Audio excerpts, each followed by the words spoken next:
दोस्तों नमस्कार। Colonel Ajay, CEO Ajay astro money group, first global astro finance digital channel से आपसे मुखातिब होता हूं। आज 1 अप्रैल सन 2026। दोस्तों आज के एपिसोड में हम चर्चा करेंगे दालों में एक बहुत महत्वपूर्ण खबर जिसकी सबको थी इंतज़ार। उड़द, तुअर और पीली मटर के आयात की समय सीमा, इसके ऊपर हम विस्तृत जानकारी आपको देंगे। दोस्तों आपको याद होगा कि सरकार की आयात नीति पर दालों के भाव निर्धारित होते हैं, क्योंकि लगभग 55 लाख टन से अधिक दालों का आयात भारत देश करता है, क्योंकि 140 करोड़ की जनसंख्या के लिए पर्याप्त मात्रा में दालों का उत्पादन भारत देश में नहीं होता है और लगभग 55 से 60 लाख टन इसका हर साल आयात होता है। आयातित दालों के भाव से ही ड्यूटी पे और आयात शुल्क पे ही भारतीय बाज़ारों के में दालों का भाव का रुख चलता है, इसलिए ये अहम फैसला है।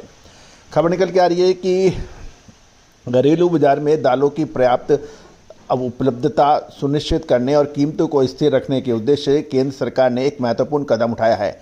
सरकार ने उड़द, तुअर, अरहर दाल, पीली मटर, येलो पीस की आयात नीति को 1 वर्ष के लिए विस्तार देते हुए 31 मार्च सन 2027 तक लागू करने का निर्णय किया है। दोस्तों इससे पहले 31 मार्च सन 2026 को पुरानी आयात के डिसीजन समाप्त हो गए हैं। Director general of foreign trade यानी DGFT ने अधिसूचना के अनुसार कमोडिटी का निर्णय इस प्रकार किया है। उड़द और तुअर की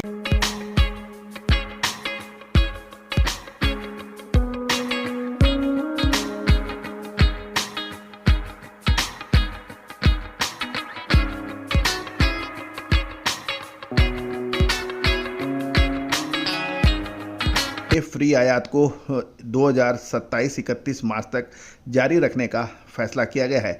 DGFT की नवीनतम अधिसूचना के अनुसार उड़द, इसमें MPP, विगना मुगोर और तुअर के आयात के लिए फ्री आयात नीति 31 मार्च सन 2026 से बढ़ाकर 31 मार्च सन 2027 कर दिया है।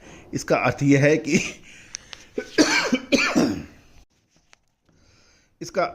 यह है कि आयातक अगले 1 साल तक इन दोनों दालों का आयात बिना किसी क्वांटिटिव रिस्ट्रिक्शन यानी मात्रात्मक प्रतिबंध के फ्री श्रेणी के तहत कर सकेंगे।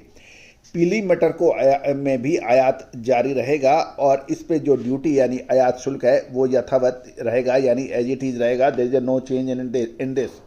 सरकार ने पीली मटर ITC HS कोड 07131010 के तहत आयात की नीति को 31 मार्च सन 2027 तक बढ़ा दिया है।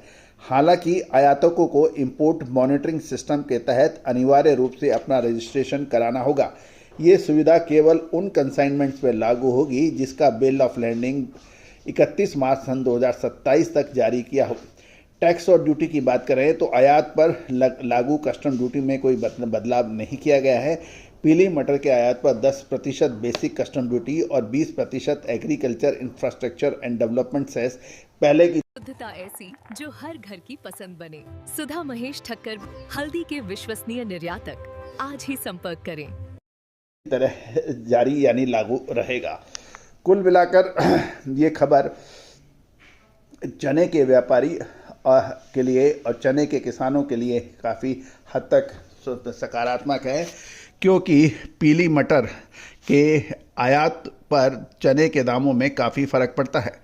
दूसरी ओर तुअर और उड़द, इसका आयात ड्यूटी फ्री पिछले साल कई सालों से होता आ रहा है, अतः इस आगे 1 साल के लिए ये कंटिन्यू रहेगा। कुल मिलाकर सरकार के इस फैसले से आयात व्यवस्था में निरंतरता बनी रहेगी और निकट भविष्य में घरेलू बाजार में इन दालों की उपज की सप्लाई सुचारक रहेगी, जिससे कीमतों को संतुलित करने में काफ़ी मदद मिलेगी और आम उपभोक्ताओं को महंगाई से राहत मिलेगी, ऐसा सोचना है सरकारी एजेंसियों का। दोस्तों ये तो तय है कि यदि आपका उत्पादन आवश्यकता के अनुसार नहीं है तो आपको इंपोर्ट करना पड़ेगा। आप प्रश्न ये है कि इंपोर्ट कितना करना पड़े। यदि उसके ऊपर क्वांटिटी यानी उसके ऊपर कोई लगाम नहीं है तो बड़ी मात्रा में इंपोर्ट होता है। इससे घरेलू किसान और व्यापारियों के हित टकराते हैं। होना ये चाहिए कि क्वांटिटी शुरुआत में निर्धारित करनी चाहिए, और उसको टाइमली रिव्यू करना चाहिए और बढ़ाना या घटाना चाहिए।